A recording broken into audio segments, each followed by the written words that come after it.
తెలంగాణలో CVR college అంటే కొందరు టాప్ కాలేజ్ అని చెప్తారు, ఇంకొందరు యావరేజ్ కాలేజ్ అని చెప్తారు. ఈ వీడియోలో CVR college faculty, placements, college infrastructure, campus life ఇవన్నీ కూడా డీటెయిల్గా చెప్తాను. ఈ వీడియో కంప్లీట్గా చూస్తే మీరు సివిఆర్ కాలేజ్ జాయిన్ అవ్వాలా వద్దా అనే క్లారిటీ మీకు వచ్చేస్తుంది. ఈ ఇన్ఫర్మేషన్ మొత్తం నేను సివిఆర్ స్టూడెంట్స్తో ఇంటరాక్ట్ అయ్యి తెలుసుకున్నాను. ఇలాంటి జెన్యూన్ కాలేజ్ రివ్యూస్ చాలా తక్కువ మంది చేస్తారు, కాబట్టి వెంటనే మా ఛానల్ని సబ్స్క్రైబ్ చేసుకొని పెట్టుకోండి. ఇక వీడియోలోకి వెళ్తే, CVR college autonomous college affiliated to JNTU Hyderabad.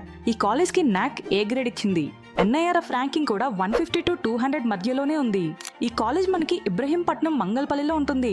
First మనం CVR college infrastructure and faculty గురించి మాట్లాడుకుందాం. సివిఆర్ కాలేజ్ క్యాంపస్ మొత్తం ట్రీస్తో కలర్ఫుల్గా ఉంటుంది. ఫ్యాకల్టీ అందరూ హైలీ ఎడ్యుకేటెడ్ ఉంటారు. 70% ఫ్రెండ్లీ ఫ్యాకల్టీ ఉంటే మిగిలిన 30% ఫ్యాకల్టీ మాత్రం కొంచెం స్ట్రిక్ట్గా ఉంటారు. అటెండెన్స్ అయితే చాలా స్ట్రిక్ట్, మెయిన్లీ ఫస్ట్ ఇయర్ స్టూడెంట్స్కి. అండ్ కమింగ్ టు ప్లేస్మెంట్స్, ఈ కాలేజ్లో ప్లేస్మెంట్స్ బాగానే ఉంటాయని చెప్పుకోవచ్చు. 2025లో ఒక స్టూడెంట్కి 70 LPA వచ్చింది. 2026లో హైయెస్ట్ ప్యాకేజ్ చూసుకుంటే 66 LPA, 44 LPA ఇంకా 30 LPA 2 స్టూడెంట్స్కి వచ్చింది. ప్లేస్మెంట్స్ విషయంలో సివిఆర్ కాలేజ్ మంచిగానే ఉంటుందని చెప్పుకోవచ్చు. సిఎస్సి స్టూడెంట్స్ అయితే ఒక 70% ప్లేస్ అయిపోతారు. ఈసీఈ వాళ్ళకు కూడా మంచి ఆపర్చునిటీస్ ఉంటాయి, కానీ సిఎస్సిలో వచ్చిన ప్లేస్మెంట్స్ రిమైనింగ్ బ్రాంచెస్లో రావు. ఇంటర్న్షిప్స్ విషయానికి వస్తే మెయిన్ థింగ్ ఏంటంటే థర్డ్ ఇయర్లో ప్లేస్మెంట్ ట్రైనింగ్ అని 16K ఛార్జ్ చేస్తారు. And yearly 15 to 20 tech events and hackathons కూడా జరుగుతాయి. ఇప్పుడు మనం ఫెసిలిటీస్ చూసుకుంటే గర్ల్స్ అండ్ బాయ్స్కి సెపరేట్గా హాస్టల్స్ ఉంటాయి. ఏసీ హాస్టల్స్ అయితే ఇయర్లీ 1,50,000, వితౌట్ ఏసీ అయితే ఇయర్లీ 1,25,000 వరకు ఉంటుంది. హాస్టల్ ఫుడ్ అయితే బాగానే ఉంటుందంట.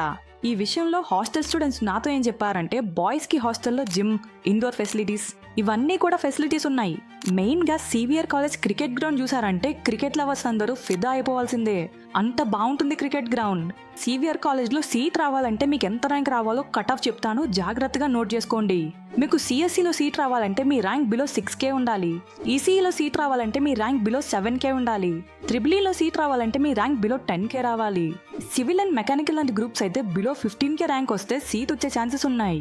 కాలేజ్ ఫీజు చూసుకుంటే 1,98,000 వరకు ఉంటుంది. 4 yearsకి అప్రాక్సిమేట్లీ 8 lakhs వరకు ఖర్చు అవుతుంది. ఈ కాలేజ్లో పాజిటివ్స్ అండ్ నెగిటివ్స్ ఒక్కసారి చూసేద్దాం. పాజిటివ్స్ వచ్చేసి గుడ్ ప్లేస్మెంట్ రికార్డ్స్ అని చెప్పొచ్చు. మంచి ఫ్యాకల్టీ ఉంటారు, ఇండస్ట్రీ ఎక్స్పోజర్ బాగుంటుంది, జాయిన్ అయితే మీ ఫ్యూచర్ బాగానే ఉంటుంది. కానీ ఈ కాలేజ్ నెగిటివ్స్ చూసుకుంటే కాలేజ్ ఫీజు కొంచెం ఎక్కువ ఉంటుంది, ఫెసిలిటీ చాలా తక్కువ ఉంటాయి, కాలేజ్ కూడా స్ట్రిక్ట్ ఉంటుందంటారు, బంక్ కొట్టడానికి అవ్వదు, క్యాంటీన్ ఫుడ్ యావరేజ్గా ఉంటుంది, కాలేజ్ కూడా కొంచెం లోపలికి ఉండడం వల్ల నైట్ ఆర్ ఈవినింగ్ టైమ్స్లో ట్రాన్స్పోర్టేషన్ ప్రాబ్లం కూడా అవుతుంది. ఫైనల్గా కాలేజ్ జాయిన్ అవ్వాలా వద్దా అంటే, ప్లేస్మెంట్స్ అండ్ స్టడీ విషయంలో అయితే కాలేజ్ బాగానే ఉంటుంది.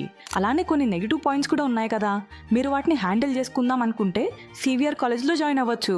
ఇప్పటివరకు నేను చెప్పిన పాయింట్స్ అన్నిటిలో నేను ఏదైనా మర్చిపోయి ఉంటే మీరు కామెంట్ సెక్షన్లో పెట్టండి.